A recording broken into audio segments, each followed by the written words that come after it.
First of all, thank you to Andrea and Matthew for the invitation to be here and share the information with all of you. The title of this presentation is Understanding the Coffee leaf rust infection and its management in Hawaii coffee agroecosystem. I want to put focus in the CLR survey that we had conducted in combination with Melissa during the season 2022 and 2023 together. Right now, I am a current consultant for the Synergy Hawaii Agricultural Council, but at the same time, I am a graduate student from the Department of Plant and Environmental Protection Science at University of Hawaiian Manoa. And the thing that I want to talk today is about this issue, but first at all, I want to give my knowledge to all coffee growers that allowed us to enter to their fields and take information from the CLR infection, also personnel from another coffee farms here in Kona and Kau, and the institutions that funded this project and the support of the people from PBAR, and also the Kona Cooperative Extension for the invitation. So in order to start, I want to make a little short break here. We want to show a little bit about the CLR infection in Hawaii and some of the results from the 2021, but the major focus is 2022 and 2023. And there is many factors that we didn't know how they can affect the CLR positive or negative. But here, I try to summarize all of them, including difference among seasons, districts, elevation, pruning systems, kind of the fungicide used, kind of the sprayer used, and how was the pattern of the CLR along of the coffee season. So in this study, we want to answer some questions like, what is the CLR infection tendency in Hawaii coffee agroecosystems? Because it could be different to another location. What factor influence the CLR in those coffee farms, and how we can use the results that we get from here to help us to control the disease. So just very briefly, the major point with CLR is like after it was reported in Maui in October 2020, in less than 1 year, the CLR very fast made dispersion to the rest of the island, including all the Hawaii Island. So this is very, very important because here we are talking about one airborne fungus that is very aggressive and had the capacity to disperse very fast. And if we make contrast with what happened with coffee berry borer years ago, remember coffee berry borer was reported here in Hawaii in 2010, but it takes about 10 years to reach Kauai, that is in the another part of the Hawaii Island. In contrast, CLR just in 1 year covered all the area that produce coffee here in Hawaii. So it's only to see the big difference between one insect pest and one disease like this one.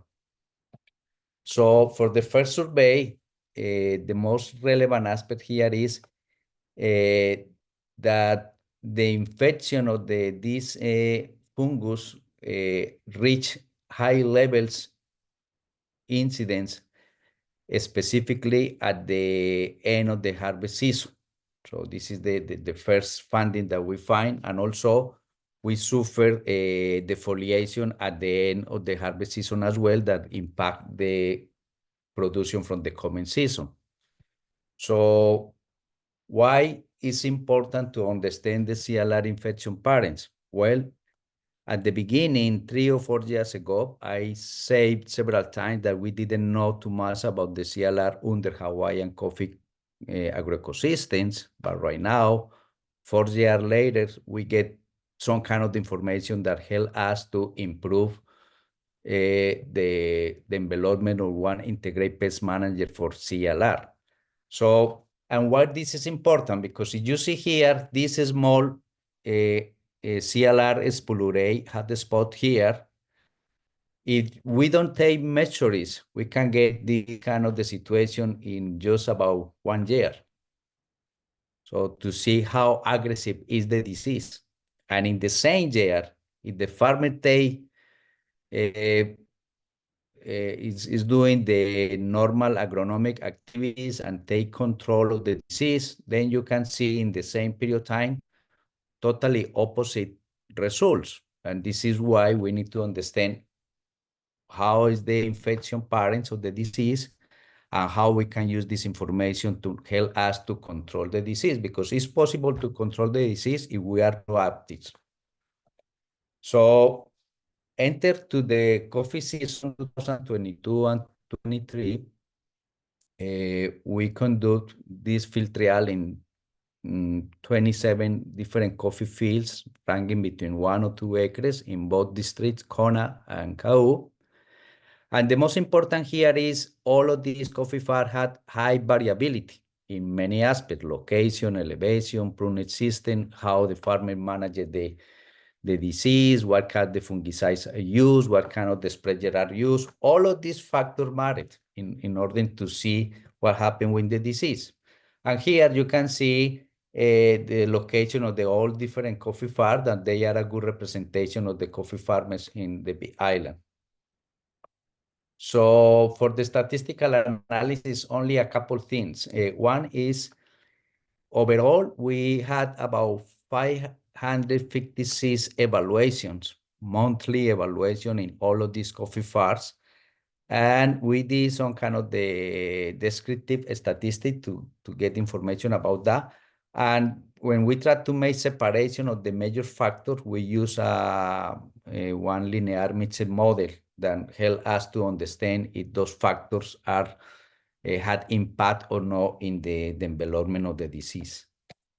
So entering the results for both seasons, we can see here how was the parents in this case. This graphic is with 24 coffee farms.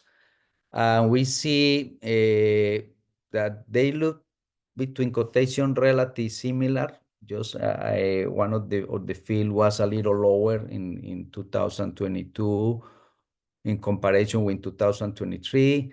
But we need to understand what happened with the weather condition, what happened with the health of the trees, what happened with the coffee production, and how was the managed given by coffee growers. But this was the tendency overall in both seasons. When we run the statistical analysis, we find difference between 2022 and 2023, and this was no surprise because every single year is different. And the most important here is in the top, we will see the difference in CLR incidence, and in the bottom, we see the difference in the number of the coffee leaves average per branch. So the important thing here is like in 2022, we get load infection in comparison with 2023, but at the same time, we get high number of the leaves in comparison with the second season. So, and it makes sense. It makes sense that when you get lower incident, you get more retention of the coffee leaves. But every year is going to be different. In some years, you maybe get more pressure of the disease in comparison with others. When we look among districts, Kona and Kau, we didn't find difference in the CLR incidents that I was expecting to see that, because I think the disease had the opportunity to affect in both locations. But when we look at the number of the leaves, we find difference. We get high number of the coffee leaves average in coffee plants in Kau in comparison with Kona. But then I try to understand why it's different here and not in the infection. And then we need to understand how was the evolution of the disease in those locations separately, both seasons. So then we can see here what happened in 2022 and 2023 in both locations. And we see, of course, that during 2022, not all coffee farms in Kau had already the disease. In contrast, Konas in 2022, almost all coffee farm already had the infection. So this could be the factor. But in 2023, I can say almost all coffee farm already had the infection. And this is why we see the difference. So when we see across elevation, we find different coffee farm located in high elevation. The tendency is to get more CLR infection in comparison with low and medium elevation. And when we see the number of the coffee leaves, we find the opposite, that it makes sense. You get more infection, you get less number of the leaves. But the most important thing from this graphic is try to understand what is reported in literature in other locations of the world. And we know that there is a negative correlation between elevation at CLR infection reported in many other countries like Brazil, like Ethiopia, like Colombia, like in Central America as well. And I try to understand why here is totally different. So, and I find that Hawaii even is considered a tropical region. The weather here is very special. It's like humid tropical climate that get the peak of the rainfall during winter months. And it makes sense because if you see last couple weeks, this week, last couple weeks, we see a lot of the flowering in Kona and also in Kau. And because the rain coming and we see all of this flowering, but we get some rain, something between November, December, and now it rains in January, February, March. We are going to get the most rain. And this is why the coffee farm in high elevations, they had more chance to rain in comparison with low elevation, and the rain is a very important factor in the germination and the development of the disease. But also, if you look at the most in the median of the year between April, May, June, July, it's following the pattern that is reported in literature, that we get high infection in low elevation and low infection at high elevation. But this pattern is only in this portion of the year that it catch my attention, because the point is here, I need to talk more close with Melissa and look all the data that we had, not just from the CLR infection, but also the weather condition. What is the temperature? What is the maximum? What is the minimum? What is precipitation? What is the moisture? All of this data in order to try to understand how those weather conditions really affect the pattern of the CLR. That is the part of the study that we are conducting right now. But when we look, this is a table coming from a study conducted in Brazil.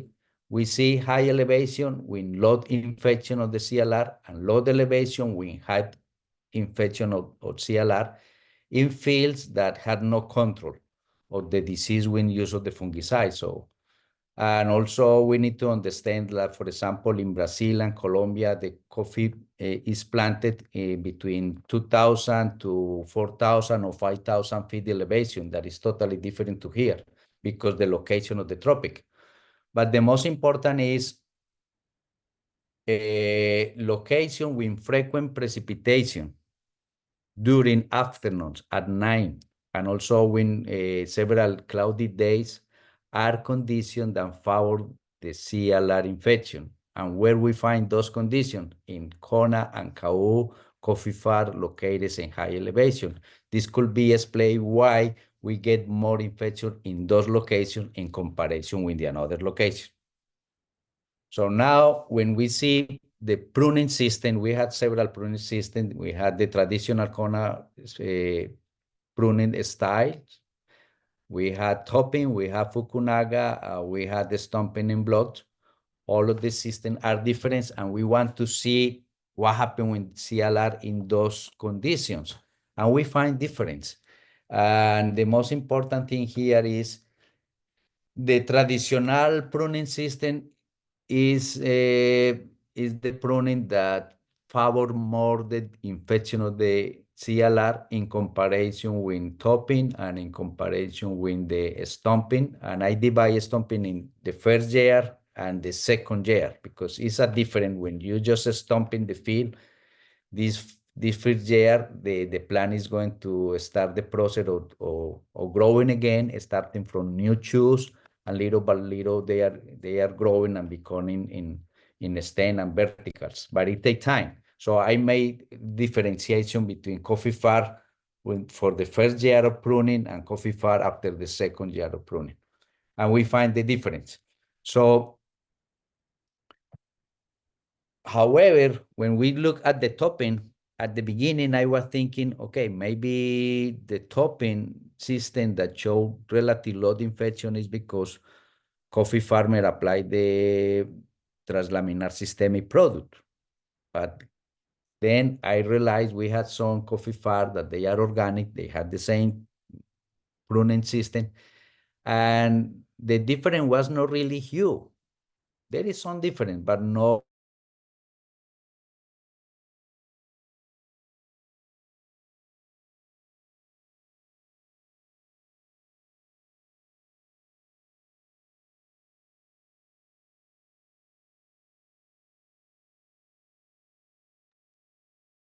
Oh, did we lose my Luis?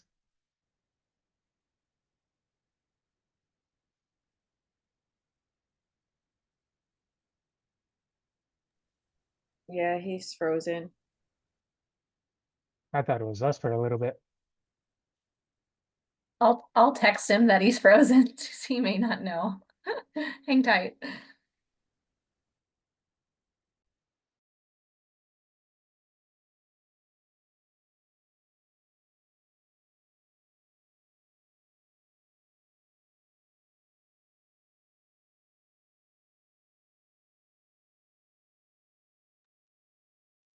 Know that some folks on Maui weren't able to join us today because they don't have power. It's flickering here also. Oh no. Yeah, it's really windy on Hilo side too, but it's sunny and beautiful. No rain yet. We got a lot of thunder and lightning last night. All right, I texted him. We'll see if he's able to tune back in.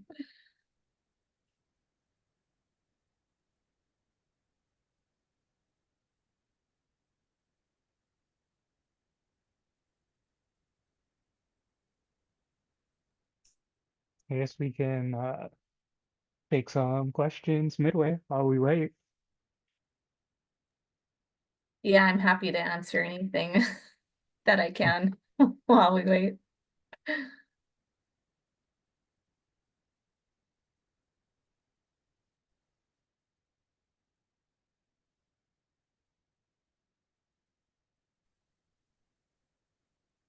Can you I got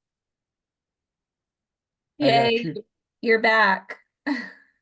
okay, so There we sorry go. for the problem is there or is here, but It's okay. anyhow, We can hear you and see you. You're good. this is what it is. So let me see. You can see the screen. Yes. Okay, now let me find where I was in the presentation. I know where I was, but let me find the presentation. Oh my goodness. Hmm. Okay, we were here exactly in pruning system, I think so. Sorry for that, but this is what it is, the reality of the technology. Sometimes it could be better to get a pre-recorder.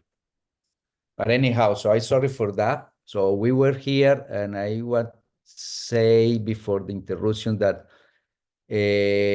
Topping and Kona style, they had more coffee berry borer infestation in comparison with the another styles.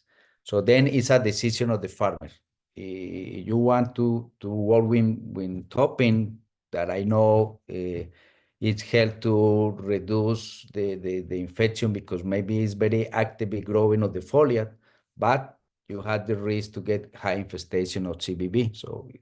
So the recommendation is the stump pruning could be the most effective system, but maybe it doesn't work for all coffee farmers. So but unless we get some kind of information that help us to make decision what could be the best for every single case. So now when we see the CLR infection over the year, again, we see high infection at the end of the harvest season and starting the January, February, and then we see the decrease. And it could be matched with weather condition and also the fact that the harvest season was over and the plants need to overcome again. So the most important here is that we know right now over the several seasons that during the second semester of the year, when we start harvesting season, CLR is going to increase. So we need to take advantage of this funding in order to apply the fungicides in the case of the conventional coffee farm and can use the systemic translaminar systemic priazor before start the harvest season. So you have the chance to apply between May, June, or as most early July. It depends on the elevation of the coffee farm in order to prevent the CLR get high level of infestation at the end of the year, because then you suffer defoliation and then the coffee production from the next season is already compromised. So the interesting thing, we didn't find difference in the number of the leaves. So we need to look those data more closely to see why this happened. So when we enter to fungicides, Melissa already told very well about all of them and the result that we get from the field trials, but here is just make the comparison that when the coffee farm use a combination between preventive and the systemic, translaminar systemic, you get better results in comparison with coffee farm that only use preventive products. And when we see the number of the leaves, it makes sense. You get more number of the leaves in coffee farm conventional that use the translaminar systemic in combination with the another products in comparison with only preventive. So, and here you can see this one, this happening during both seasons. You see the blue lines is only preventive and the green line is preventive plus the systemic translaminar. So, and this was similar during both, the result was very similar during both seasons. So we had in the picture one coffee farm that for whatever reason, they didn't apply the systemic during this year. And you see in the bottom a coffee farm that they did the application. And so it's a huge difference. And when you see the general average, one average of the 20% only preventive versus lower than 4% for the preventive and translaminar systemic. It's a huge difference. Now, this was very interesting as well, because I was thinking, oh, okay, when we use the back sprayer, that is very difficult to work with that. And you can ask Melissa how she feel when she sprayed that.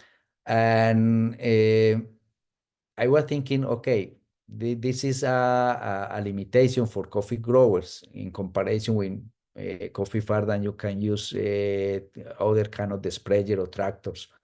But the reality was we didn't find difference. What is mean? That no matter what sprayer you use, if you use the sprayer properly and in the right moment with the very good covers, you get good results. Now it's more challenging for who made the spray with the back sprayer, of course it is. But not all coffee farm had the access to enter a tractor or another kind of device.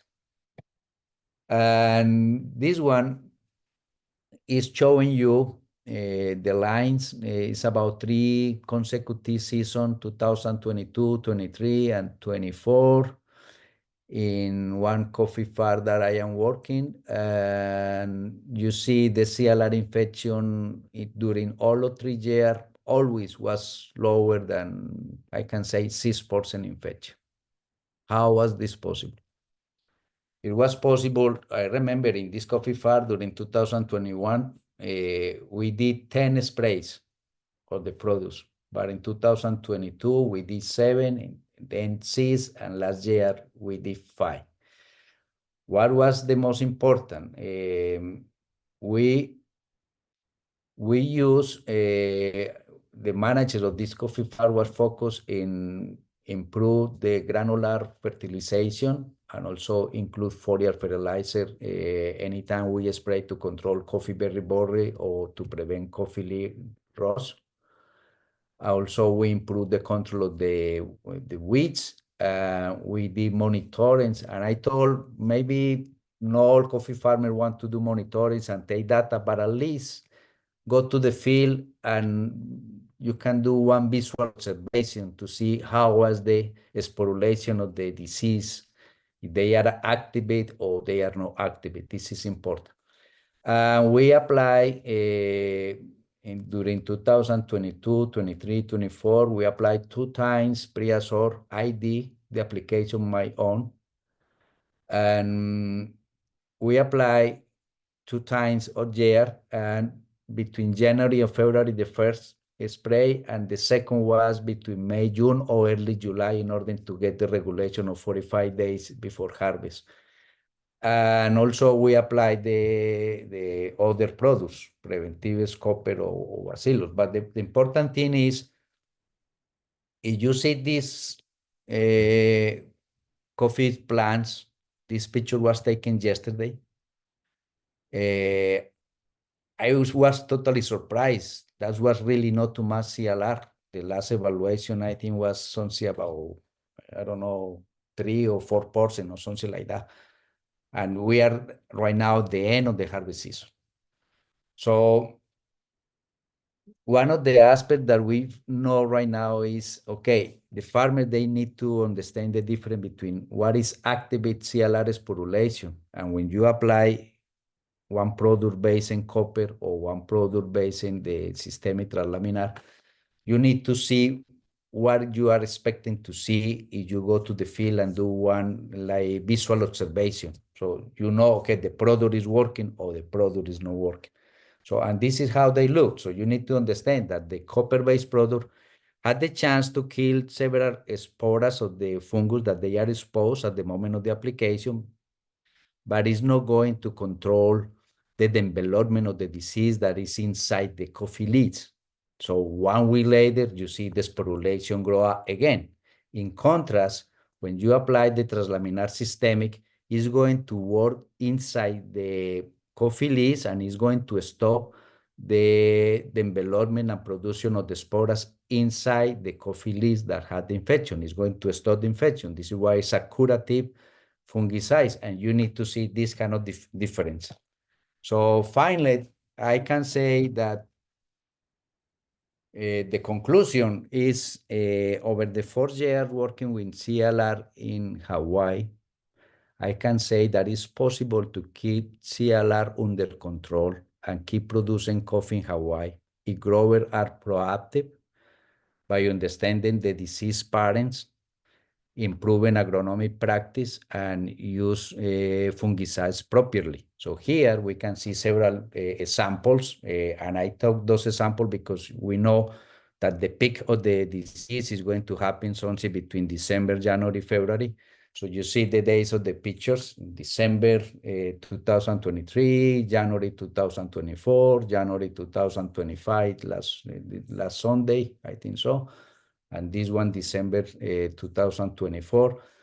And a sample that is possible to control the disease. Now, the another aspect that we need to look, and maybe I didn't told too much, is how much is the cost.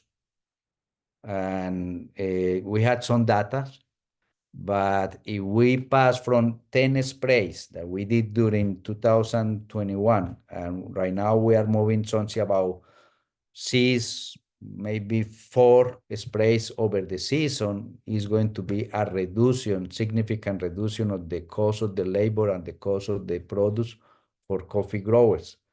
But I think we can be positive and we can keep working in the disease. I think right now we get very good information to support coffee growers to better understanding and how we can manage the disease in comparison with 3 or 4 years ago. So thank you so much for your attention and happy to answer any question.